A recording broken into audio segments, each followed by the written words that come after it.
My name is John Bredin. Welcome to the Public Voice Salon. We are a progressive on-air dialogue on culture, politics, and the critical issues of our time, not necessarily in that order. And tonight we are gathered in the home of my friend Tom Siracuse in the Upper West Side of Manhattan. Tom is the chair of the Manhattan Greens, and we have a gathering of Green Party members, and we're here to discuss the crisis in American politics and what is going on with this two-party system that doesn't seem to have the best interests in mind of the majority of the American people, the workers, the middle class, the poor. And everybody here in this room is a candidate for office of some sort, and we're going to talk for an hour. We're going to get into a dialogue, and we're going to learn from each other, and we're going to put this out to America. This is the wake of the two conventions of the mainstream parties, so we want to try to act as an antidote to that, as a kind of a critique of that, and to get some intelligence out there on the airwaves, and to really sort of deconstruct and critique what's happening in American politics today. And I'm just so honored and privileged to be in a room of such political intelligence as we have. I want to just read a very brief intro, and if I leave anything out, you could just please fill us in, of who we have in the room. We have Hank Bardel. And Hank says that honesty is the best policy. That's his slogan. And he says if you like Occupy Wall Street, you'll like his campaign. Hank has been involved in the New York City Parks Department for 34 years, okay? He's very active with the union. And in 1996, he was with Ralph Nader for president. Okay. Next we have Tony Gronowicz. Tony is a professor and author of The Last Western Empire. Tony has a doctorate degree from the University of Pennsylvania. Is that right, Tony? Also, he studied at Columbia College.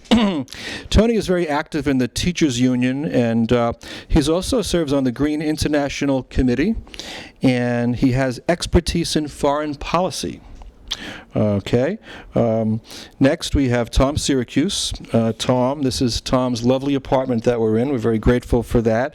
Tom is a retired teacher from George Washington High School. He taught there for 30 years, and he is the chair of the Manhattan Greens. His issues are improving the multi-ethnic, multi-class, or preserving the multi-class, multi-ethnic character of neighborhoods. Okay. He's also focused on transportation and parks, and he was a student of Latin American history at Columbia University. Okay, and also we have with us Mr. Joseph Diaferia. Mr. Diaferia has studied at Walden College. He's doing his doctoral studies there now in public policy. He's also taught U.S. foreign policy and U.S. government and politics at Pace, CUNY, and Mercy College, and he is a scholar of 9/11 Truth, or he was involved with the Scholars for 9/11 Truth Committee, still is. Okay, and also has worked for the government of Westchester County. Okay, what an honor it is to be in a room with such thinkers. Okay, we have a crisis going on in our country today. We have a two-party system that obviously is broken, and very few people realize that there is a Green Party alternative. And I think one of the things I want to get into here in our discussion is why that is, and what can we do to get the message out there. You know, obviously Ralph Nader did a great job in 2000. He was sort of the standard bearer. When most people think of Greens, they think of Ralph Nader. Okay, Green Party is very big in Europe. Okay, Germany is a very powerful Green Party, in France and throughout Europe. It is an international party. Here in the United States, though, we're trying to move it forward.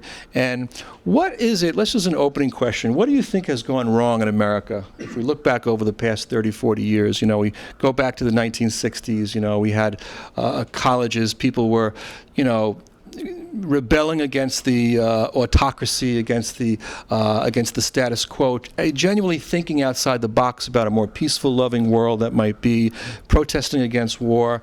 And then all of a sudden we have gone through this shift where, you know, you see everything is the free market. People, you know, just focus very narrowly in the universities. Is there a crisis in thinking? Is there a crisis in education? Where is the political awareness that's out there? The fact that people don't know that there's a Green Party, for example, very few people. What has gone wrong, and what can we do? What needs to be done to strengthen, to basically maybe even save American democracy? It seems like at a time when both political parties are being controlled by big money, right? What do you think needs to be done? And also, have you watched the conventions? What do you think? What was your input? What was your reaction to the two big conventions? What do you think could be done to to re-educate America, to get America back on track? What are some of your issues that you're dealing with locally, and how does that connect nationally and internationally with the Green Party? And we're going to move this around as a dialogue. I want us to learn from each other and with each other. And you can address questions to each other if you like. This microphone will be like a talking stick, okay? I am not like a surrogate of Charlie Rose. This is not my job. I'm not a talk show host. I'm an educator. I want to create dialogue. I want to shatter silences in this country. I think we're facing an oligarchy and a plutocracy that really needs to be addressed and thought about. And I'm so grateful to have you all with me today. And so whoever would like to start, just raise your hand, and we'll move around the circle and we'll have a discussion.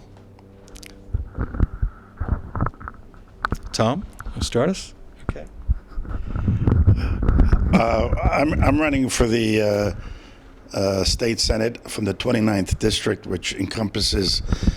It was just gerrymandered, so it's like a snake now. It encompasses part of the west side, part of the east side, Roosevelt Island, up into the South Bronx. What has gone wrong with America? I'm not quite sure whether that's the question, rather than America is going through probably the biggest crisis it ever had. And I mean, if we talk about, we have to sort of go back, try to recapture democracy, go back to the past. I think that that's somewhat of a myth. I believe it's a myth. This country was founded not as a democracy, but as a republic in which a ruling class adopted certain democratic procedures for themselves. When we read that phrase, all men are created equal and they are endowed by their creator with certain inalienable rights, I can't imagine that referred to anybody but propertied males, mostly white males in the United States. It had to be obvious to the writers of the Declaration of Independence and the people that put together our Constitution that this did not apply to women, to indigenous people, and to the overwhelming majority of black people who were slaves. And if you put all those people together, they comprised the majority of the people in the United States. So saying that let's recapture democracy, I'm not quite sure what kind of democracy we should try to recapture. But the growth of democracy has been an historical process here in the United States and I think throughout the world. And but we are seeing an extreme series of crises now, not only in the United States, but throughout the world, particularly those countries that until recently have dominated the world economy in Western Europe, Japan, and the United States. And and that's where the crisis is. What's happening? What's causing this economic crisis in the so-called developed countries? And another crisis that's closely connected is that our environment is in a state of crisis. And I say closely connected because I believe that the inability of the governing classes in these countries to deal with the environmental question has everything to do with the economic system, namely capitalism, that they are involved with.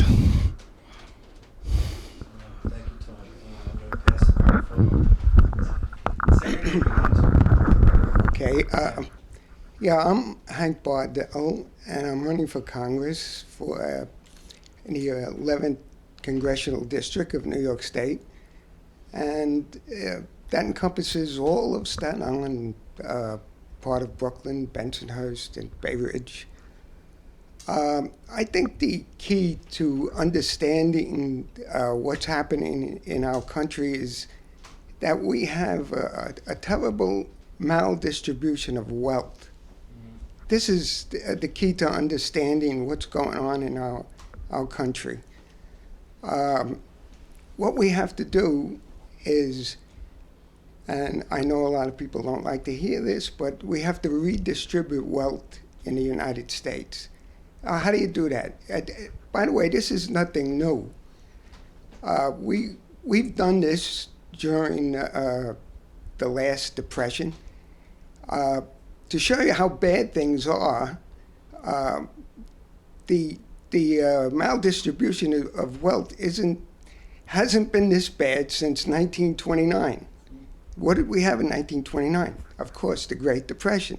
Now we have the Great Recession. But, you know, that's just words. We have unemployment. We have people being forced out of their homes. We have big debt for students. Now, how are we going to solve this? That's the big question. The way to solve this is to go back to what we did in the Great Depression. We have to tax the wealthy, people making over $250,000 and more, up to millions, and who knows. The top 1% owns the top 1 or 2% owns 40 to 50% of the wealth. This is what's causing our problems today. During the administration of Roosevelt and Truman and even Eisenhower, who was a Republican, and John F. Kennedy, the tax on the wealthy was 92%. When JFK came to office, he reduced the tax on the wealthy. He went from 91 to 90%. So he knew where it was, and we should know what has to be done. We have to have a redistribution of wealth. We have to have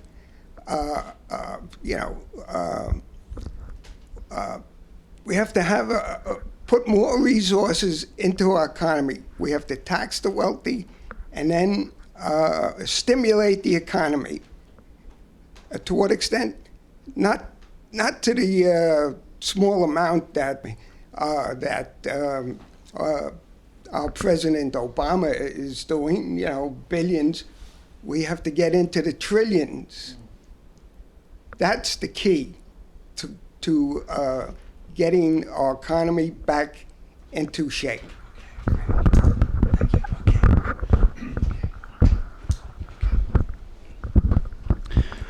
Hello, I'm Joe Diaferia. I'm running for the House of Representatives from the 16th District, which encompasses roughly the northern half of the Bronx and the southern half of Westchester County.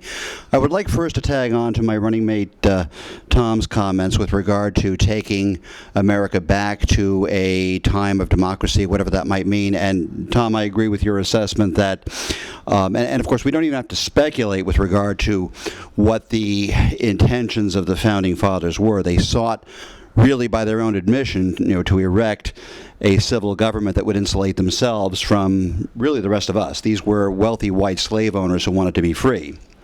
So, and all we have to do is look at the memoirs, the very testimony of people like Alexander Hamilton and James Monroe and James Madison, even George Washington, and they did not trust the masses to do or to vote or to act according to what the rulers wanted. And they were especially concerned in light of the events of 1787. That was Shays' Rebellion in Massachusetts, where they were given to understand finally that here was a restive population. There were food riots. They had to create this filter against popular sentiment. And again, this is their own admission. Now, in order to make this palatable to the people, they added, and I should add very reluctantly, a Bill of Rights in 1791, which, to be sure, did contain some very progressive components for its time: freedom of assembly, freedom of religion. And they did this reluctantly because they knew that in order for this Constitution, which, again, by their very own admission was a very undemocratic document, they knew that in order for this Constitution to enjoy any kind of popular support, it would need a Bill of Rights or something like it, again, to make it more acceptable. Now, let's fast forward to the 20th century and to the question of what has gone wrong. For a period from roughly 1918, 1919, right through 1991, with the collapse of the Soviet Union and the supposed end of the Cold War, there had always been an economic rival to the United States, an economic system, a socialist system, irrespective of the fact that the Soviet Union was indeed an oppressively bureaucratic society, but there were social institutions to which the American people, to which Westerners might look admiringly. So for the duration of the Cold War, or for the duration of the existence of the Soviet Union, capitalism had to be capitalism with a human face, if you will. Now, with the removal of that alternative and competing system, now it has been capitalism in your face, and that is why we have this corporate dynamic that has imbued every aspect of political life. However, capitalism, as we know, is not a sustainable paradigm. It has to collapse. Inevitably, there are going to be too few dollars chasing too many products. It has to collapse. It is an intrinsically contradictory system. It is what I call a reductio ad absurdum. It cannot sustain it. It cannot sustain itself. Coupled with that is the phenomenon of the reality actually known as peak oil. Oil production reached its peak in 2006. Every year, from here on in, oil production is going to be less than it was the previous year. What happens when any resource becomes more and more scarce? It becomes more and more valuable. That is why we are at war in the Middle East and South Asia. It is to grab what remains of the world's resources, and of course, as far as petroleum and hydrocarbons, they're neither sustainable nor ecologically sound. So we are waging a war. It is billed as a war against terror, of course, but the reality is that this is the biggest oil grab in history. And we're going after a resource that is not sustainable, that is on the wane, in the service of an economic system that is also not sustainable. What's to be done about it? There needs to be a realignment of our priorities. We need to move to a green economy, green production. There needs to be a New Deal-style jobs program. I mean, we can no longer listen to the political pundits and the Democrats and the Republicans rhapsodize about tax cuts for whomever, whether it be the working class or business, whether it's trickle down or trickle up. Tax cuts, redistribution of taxes, I mean, it is not going to be sufficient. There needs to be a system of direct employment. And that would be a start. There needs to be a national healthcare system. There needs to be a system of free education to the highest level of one's ability. There needs to be and a constitutional amendment guaranteeing an education to the highest level of one's ability. Now, of course, whenever human services of any kind are proposed, the inevitable question is, well, where are we going to get the money? That should not be the question. The question we should be asking is why we don't already have such programs in place when we can spend $1.3 trillion waging a war in Afghanistan, well, Pakistan also, Iraq, in pursuit of a natural resource that is neither ecologically sound nor sustainable. And I should add that the pretext that is being used, well, we're fighting terrorism, we're looking for Al-Qaeda, and the motivating factor, again, to use the word pretext, is terrorist attacks against the United States, which I should add have never been seriously investigated. But we'll talk more about that later on. I'll yield at this point. I've talked perhaps long enough for now. I'll yield to one of my running mates here. Thank you, Joe. Thank you. Tony, are you ready for your opening? Tony, let's give it to Okay, I'm Tony Gronowicz. I'm running in the 14th Congressional District for Congress. That's the Eastern Bronx and Western Queens, against Joseph Crowley, one of the 83 Democrats who voted for the Iraq War, a war for oil, as the most recent investigations that have examined the documents of the period reveal. But it's something that 1 million people understood when they came out and protested in 2003. The problem is that both parties are complicit. We know all about Bush and Cheney and what they did and how they represent the oil interests, but certainly we don't know enough about Al Gore, whose father became a consultant for Occidental Petroleum when he retired from the U.S. Senate in 1980 and was paid $500,000 a year. So Gore is an oil man as well, and in a Machiavellian fashion has presented himself as an environmentalist. And I say Machiavellian because he says one thing and his pocketbook reveals another. And he also, in Tennessee, they know him as having interest in germanium mines and other resources in the state, polluting the rivers. Of course, what happens in the state is not necessarily translated into national politics. I should like to say that I conceive of the United States as a U.S. historian as being under capitalism as being a play in 3 acts. The first act, agriculture created jobs. The second act, industry created jobs. The third act, computer, takes away jobs because the people do not control the economy. The 1% controls the economy, and they have decided to downsize companies and offshore the enterprises. That includes finance. One of the great untapped resources just revealed this summer in July by the tax network of James Henry was the fact that offshore accounts and the private client that you see whenever you go into the banks, it says private client, the banks are catering to the very richest among us to offshore the accounts so they don't have to pay taxes. And it turns out $21 trillion has been offshored and have not been able, the IRS, of course, for instance, the Cayman Islands, one cannot go there and take the money back because it's a British protectorate and the British government protects this. So $21 trillion is the equivalent of the GDP of the United States and Japan. So all of this money has essentially been stolen from the people. Now what we've had in the millennium, the current millennium so far, is a bank bailout, but no people bailout. Student debt now exceeds $1 trillion. It now exceeds all mortgage debt.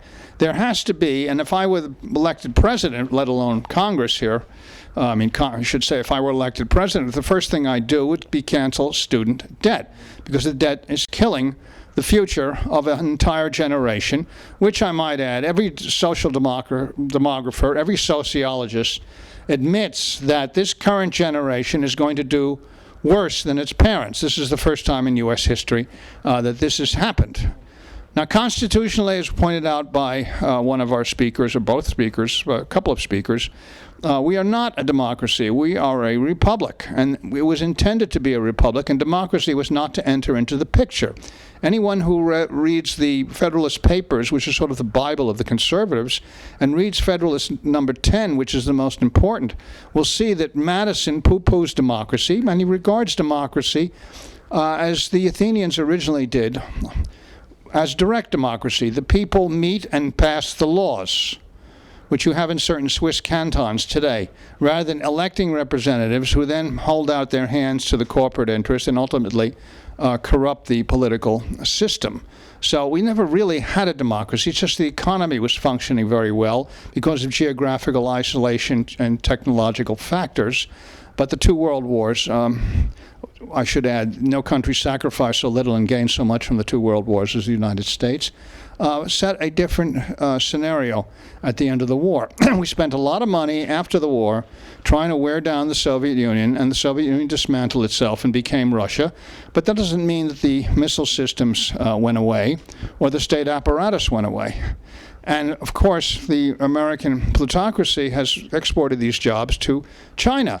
And when you see something made in China with a label made in China, it doesn't mean that the Chinese are necessarily completely profiting from this. These are American companies who go abroad to manufacture because of the cheap labor and because of the fact that Chinese have free health care. I mean, why would a company want to come to this country where they have to split the health care where the employers have to split the health care? They'd rather go to Canada. That's, the health care system here is completely corrupt.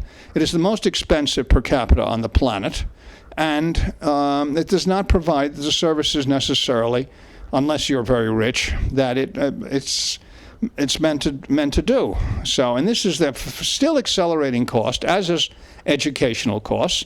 CUNY, where I teach, from 1847 to 1975, had free tuition. I mean, right through the Great Depression. So it's a question of jobs, finally. You cannot just reduce taxes if people don't have any employment. You have to create jobs, and you create jobs. One way you create jobs is to have a federal program to do this.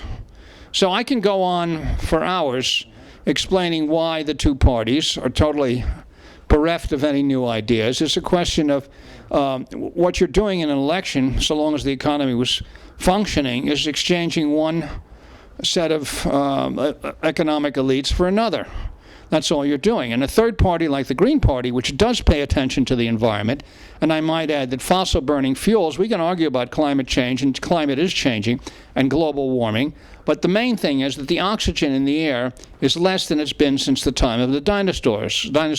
We've shown that 35% of the atmosphere was oxygen during the time of the dinosaurs. Today it's 21% and going down. So asthma and respiratory problems are on the increase because of this fossil burning fuel, because we have to perpetuate these dynasties like the Bushes, the Cheneys, the Rockefellers, the Gores, the Kochs, and on ad infinitum and ad nauseum. They're killing us. So I hope that everybody comes down next Monday when we celebrate the one-year anniversary of Occupy Wall Street to Bowling Green, aptly named. I guess it's not, well, it's a good place for the Green Party to meet, to hear our presidential candidate, Jill Stein, speak on the environmental crisis and its connection to Wall Street. Point out location. At the foot of Wall Street is Trinity Church, the richest church and the first church. And in that cemetery, Alexander Hamilton, the founder of the first Secretary of Treasury, and the guy who believed in the rule of the plutocracy, is buried. So it's we can go on, but I want to give someone else a chance. I just want to comment on what I've heard so far, and just to let folks know that this show, we're taping, this is September 9th, 2012. This will most likely air in late October, so it's going to air before the general election, so you'll be, people will get to see and hear about your candidacies. That'll be good.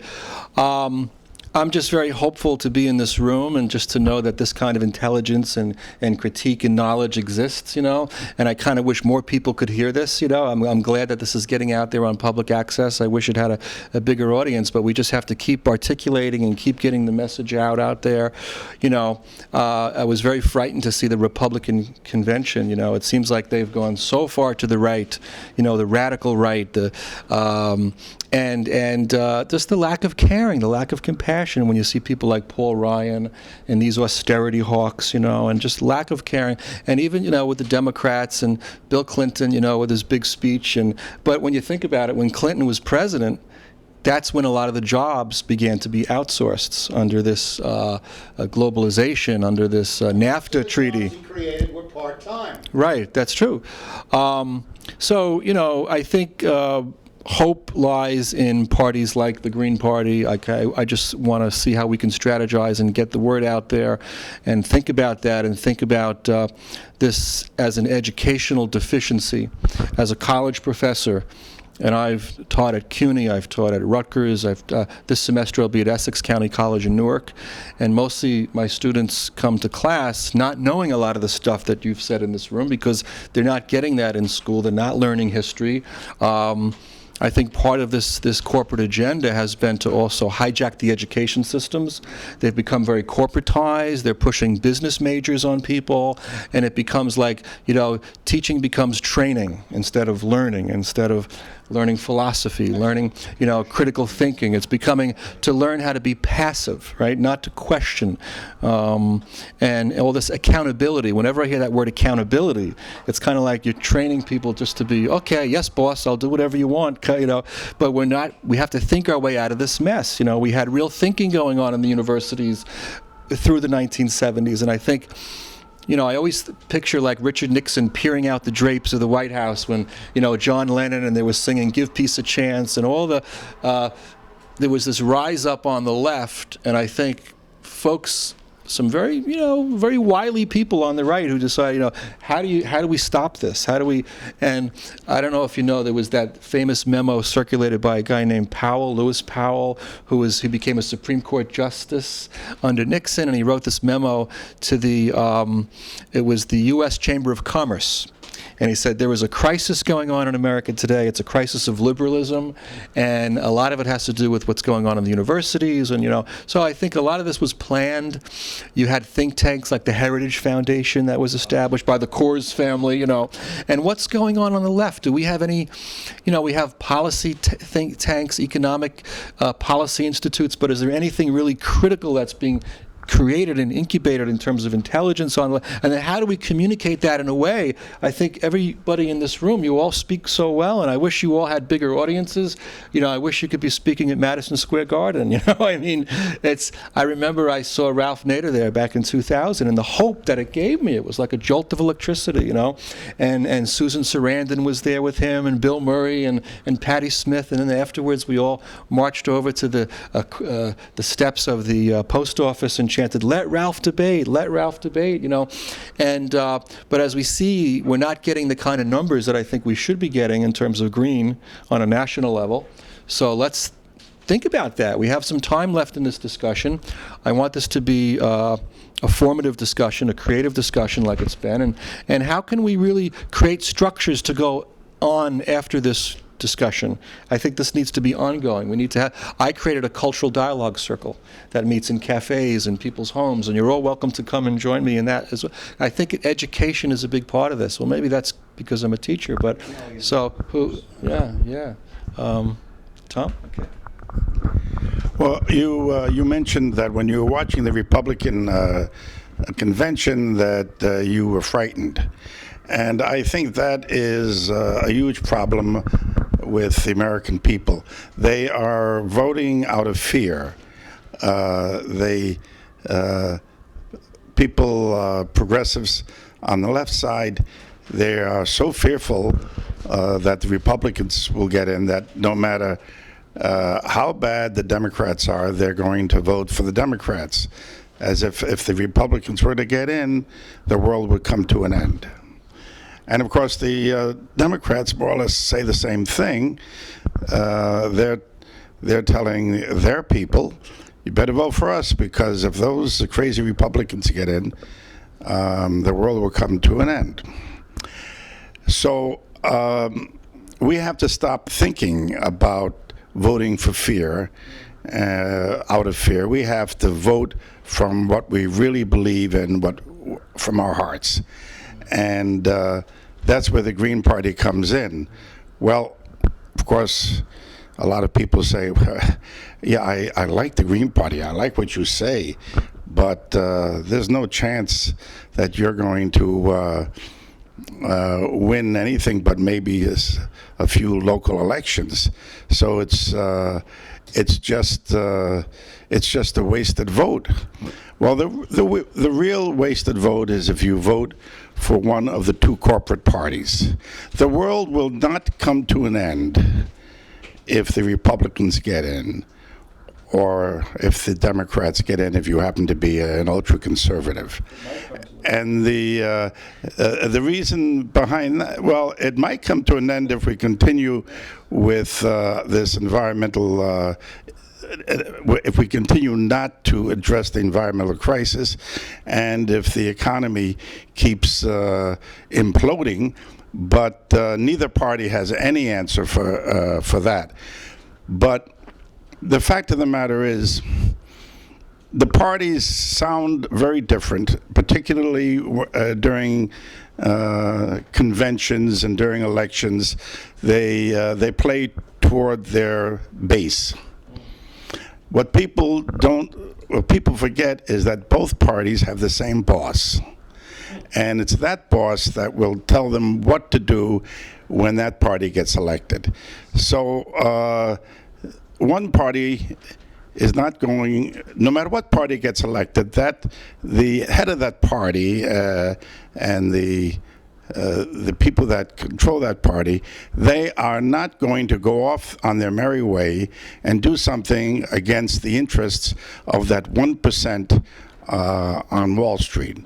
They will take their orders and from that group of people, and so will the other party if that other party gets elected. So that, and you can see that happening all the time. When the Republicans get elected, they move from the right to more of the center. When the Democrats get elected, they move a little bit from the left, more to the center. And they wind up doing more or less the same thing. Oh, some people would say, well, there's a difference. The Republicans, the Democrats believe in the woman's right to choose an abortion. They believe in same-sex marriage, and the Republicans don't.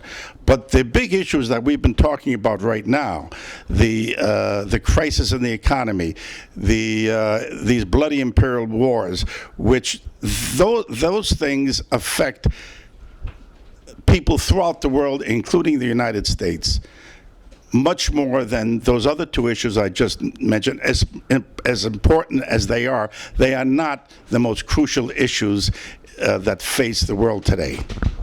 And I want to give the mic over to Joe. And when this whole talk about, will the world end, when I look at that Fukushima plant that's still has not been stabilized, and this is not being spoken about by the mainstream media or by the politicians, I wonder, I really do, it's very frightening why they don't. I think they should shut down all nuclear plants immediately, and I think that's a Green Party initiative, if I'm not mistaken. Get off of nuclear energy, everything wind, solar, and water, and everything else that's renewable, and shut down these darn nuclear plants. Okay. Okay, I'd like to make a couple of points, but first let me just make an additional point with regard to nuclear power. Yes, nuclear power needs to be completely abolished and dismantled, but most immediately Indian Point has to be closed because it is very old, first of all, but it is also, and not that it should have been built in the first place, but it is built directly upon two geologically sensitive areas, and earthquakes do occur in this region. On October 19th, 1985, I believe it was a 4.5 earthquake struck this area. It was epicentered in Ardsley, New York, about 20 miles due south of Indian Point. So for that reason, I mean, the Indian Point should come offline first. I mean, not even the questions surrounding relicensure and that sort of thing. Should it be extended? No, it should be closed. Period, and immediately, if not sooner. Okay, I want to return just to a few points that my running mates made with regard to the conventions and either party moving slightly to the right, slightly to the left, as circumstances may dictate. And yes, I too was quite taken at how far to the right the Republicans have moved, but I think more significantly, how the establishment has moved the entire political center of gravity to the right.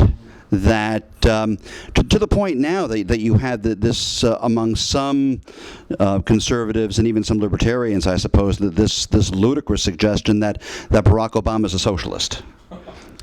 And I guess it's with some embarrassment that I have to admit that some of my colleagues in academia, some of my students hold this view, and that is simply the most politically illiterate notion imaginable, because one does not become the nominee for president of a major party by being a socialist. I mean, the establishment foreordains the candidacies of the Republicans and the Democrats, and one does not become the nominee or even a candidate seeking the nomination of either party by being a socialist. So but it's also true that our political discourse has become so entangled in irrelevant issues. For example, reproductive choice, gay marriage, evolution versus divine creation or creationism. Now, perhaps, to the extent that any of these religious questions should become part of our national discourse, not creationism versus evolution, but probably the most alarming notion is the popularity of dispensationalism, and that is the view held by some that we are going to be the generation to experience Armageddon. That might be something that needs to be exposed, because there are some very powerful people in our society who do hold that view, that we are going to be that generation, a very, I believe, alarming notion for a president, let's say, and I don't want to misrepresent Romney here. I don't know if he specifically holds this view, but the idea that somebody can become president with this dispensationalist ideology, with his finger on that proverbial button, if I could just make one, the question of healthcare. I think Tony, you mentioned healthcare briefly. If I can just tag on to that momentarily. One of the arguments made against a national healthcare system is that, cynics and those who would be opposed to any type of national healthcare system, aside from decrying it as socialist, the idea that we might not be able to choose our own physicians or keep our own physicians, as the case may be. And the question of choice, that's already misleading, because we already don't have choices. For example, we are coercively locked into a system of allopathic care. We cannot choose holistic means. A doctor can refuse to put a patient, for example, on disability if he or she refuses to accept a chemotherapy regimen. A patient might prefer a holistic approach, but is instead coercively locked into the system of allopathic care, which has been shown to be not only ineffective as far as treating cancer, maybe extending life for a few months, and to say nothing of the person's quality of life, which is deplorable, when in fact holistic or homeopathic means have been shown to be very effective. Of course, the pharmaceutical companies, they don't want to hear this, and neither does the AMA or the American Chemotherapy Society. I beg your pardon, the American Cancer Society. I always think about the financialization of the American economy, and this book that Kevin Phillips wrote called Wealth and Democracy, A Political History of the American Rich. And he says whenever an economy has become financialized, right, that's usually the end, the death knell of a society. The Dutch, it happened to the Dutch, it happened to the Spanish Empire and the British Empire. And whenever I hear this financial gobbledygook, when you the financial reports, and you can't even understand what they're talking about, it's like a whole jargon, it's like a whole language. They don't want you to know what they're talking about. I think of Michael Moore in the movie Capitalism: A Love Story, when he confronted a Wall Street guy downtown, and he said, "Well, can you explain what a derivative is?" And the guy couldn't explain it. This doesn't make. It's presented in such a elaborate manner as to be incomprehensible. And the fact that $16 trillion was given by Obama to the banks, and they said, well, if we didn't do that, our economy would have collapsed. Well, maybe that economy should have collapsed. Maybe that economy is destroying the world, and we need a different kind of economy that's more holistic and that's more for people. And Yes, I'd like to bring up the subject of our military-industrial complex. The United States has been involved in one war after another, and especially in the last 10 years, I think we've been involved with 4, 5, 6 wars. Now we're getting into drones. We had a former president, Dwight D. Eisenhower, who warned us, and I think he came up with that term, the military-industrial complex. He warned us against, being too lax, and we have to be aware that this military-industrial complex can get out of control. And, after that warning, it appears to me like most Americans have forgotten his warning. It's my belief that first of all, the United States government's budget is at least half given to the military-industrial complex every year. Instead of doing it for peaceful purposes, instead of our budget going for peaceful purposes and helping people, Americans and across the world, we're devoting it to armaments and this ridiculous complex. We have to get away from this. However, if you realize that 4% of our gross domestic product is involved with this military-industrial complex, it's no wonder that politicians keep supporting this. We have to get away from the militarism, and support peaceful purposes, a green economy, and get away from the burning of coal, gas, oil, and devote our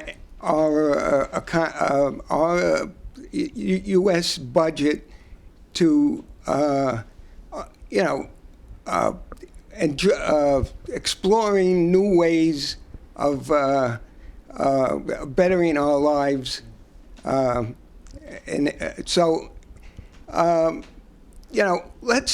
let's heed the warning from our president in 1960. Let's get away from the military-industrial complex. And that what really frightens me is the fact that we have these nuclear weapons out there, and it was a guy named Tad Daly wrote a book called Apocalypse Never, came out a couple of years ago, and he did an analysis on how several times, I think at least a dozen times, we actually came close to a nuclear holocaust, and either by accident or, there was some sort of an error. And if you think of, he says that we just basically skipped a bullet this past 65 years since we've had nuclear weapons in existence. And there is a very real chance that if we don't get rid of them, that something terrible will happen before they'll get rid of us. Exactly. So we have that to do. The fact that you talk about, peace instead of war. Dennis Kucinich actually was in favor of creating a Department of Peace, a cabinet-level Department of Peace. I think that, now one of the things that there are critics of the Green Party, and let's just be honest about this, that people say, well, it's pie in the sky, and it's idealistic, and I think it's great. Let's all hold hands and sing Kumbaya, but it doesn't work that way, because we have enemies out there that want to do us harm. And how do we address that? How do we, as a Green Party, how do you address that real politique? Tony, you have foreign policy experience. How do we say, we're not going to just unilaterally disarm, that we're going to be strong until we have a world where we can all let down our guards and all reduce our military budgets? How are you going to reassure people of that? Well, by being transparent about what's going on with our military policy. I mean, we spend more on the military than the rest of the world put together. We have 96% of the bases worldwide. this is in keeping with the notion that we're creating a new world order, which it says in Latin at the base of the dollar bill. So this country is all about empire. I mean, we can look out the window here and see the Empire State Building, and after all, we were in the Empire State, which is because Wall Street is here. It's the center of financing of the military. So this is, it's always been like this. We went from 13 stars to 50 stars. White stars, I might add. But, you know, there are some people in the government and in the plutocracy who would like to see 200 stars, the rest of the world incorporated into the United States. So this is, you have to know the history of the country. And you have to know also that historically, third parties have acted as catalytic agents for the transformation of the two-party system. They either replaced one of the two parties or introduced an issue which became paramount for transformation of the society. Example is the abolitionists. The abolitionists were denied any say in Congress in the 1830s. In fact, Congress passed a gag rule which lasted for 8 years, which allowed the Liberty Party to come into existence, which was devoted to the abolition of slavery. Congress actually does not want to talk, and historically has not wanted to talk about issues that fundamentally affect the American people, because as our other speakers have pointed out, the Congress is basically brokers for the economic establishment. So we have reached a crisis now, as I said earlier, because it's a jobless future. Now, and as far as a third party, people want a third party, but the restrictive rules on debates prevent this from happening. When somebody comes along like a Ross Perot, who had $100 million of his own money, and he got into debates and showed what insipid characters both Clinton and Senior Bush were, he was ahead in the California polls in June before, as he said, my family was threatened by people in the Bush syndicate. He was presented as a flake in the corporate media, but nonetheless, he got 19% of the vote, the best showing since Teddy Roosevelt. So this whole notion of money in politics is very bad. People have become so upset about politics, especially this generation, that we have the Occupy movements, and they're growing. Okay, but 11% of the occupied movement identify as Greens, which is extremely important. And Jill has been accepted there for the speaking engagement. Okay, we're just about out of time. We just have a few minutes left, and I want to, how grateful I am, I want to say, to be part of this discussion, and hope you'll all come back and continue this ongoing, either individually or as a group. You're all invited to be back on our show. This has been fabulous. I mean, the quality that we, of discussion and discourse, of truth and honesty that we're able to put out there. But just very brief closing comments, a minute or less, on what you learned today, or in going forward, what the next step is. Okay, well, John, first of all, I want to thank you for this opportunity. It was an honor and a pleasure to have met with you and to have been able to have this dialogue with my running mates. Just in closing, I'm often asked against whom am I running, and I seldom mention the names of either of my opponents. I'll do so now. The Democrat is Eliot Engel, and the Republican is Joseph McLaughlin. But in any case, I view my opponent, my opponents, or I am opposed to, not these two individuals as candidates, but a system of injustice, a system of economic injustice, environmental injustice. I am an opponent of wars, which I have characterized as imperial brigandage. That is what I am running against. Okay, very brief, 1 minute or less. Closing comment. I'd like to put this out to the average citizen. Don't underestimate your ability to figure out things on your own.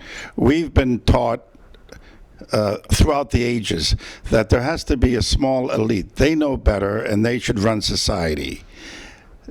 Well, we can see what has happened over and over again throughout history when small elites run society, and the average person, has just as much capability of running society than a small elite. So just remember that.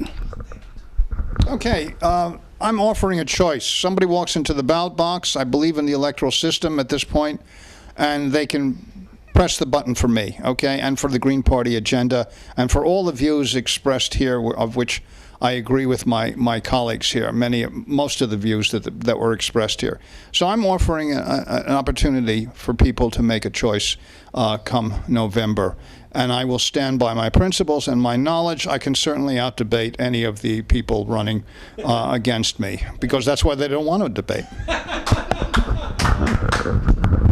Okay, like I said before, you know, what we have to recognize is that we have a real bad maldistribution of wealth in the United States, and this is what's causing our economy to bottom out.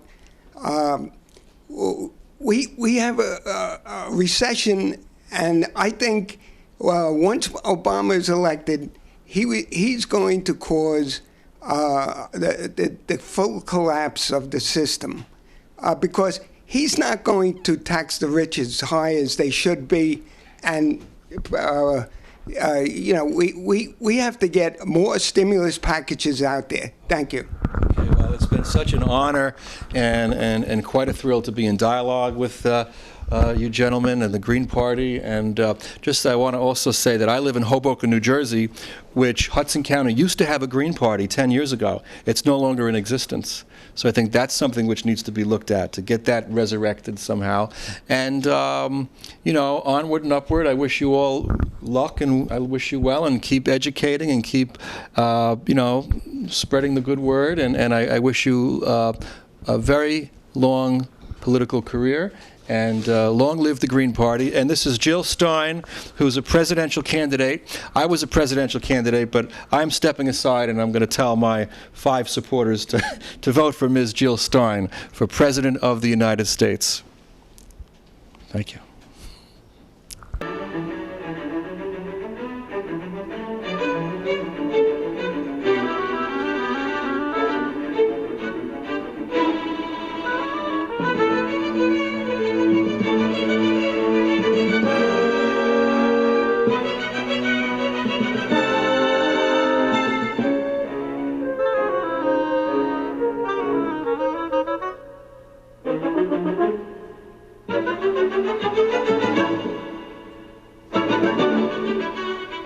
Thank you.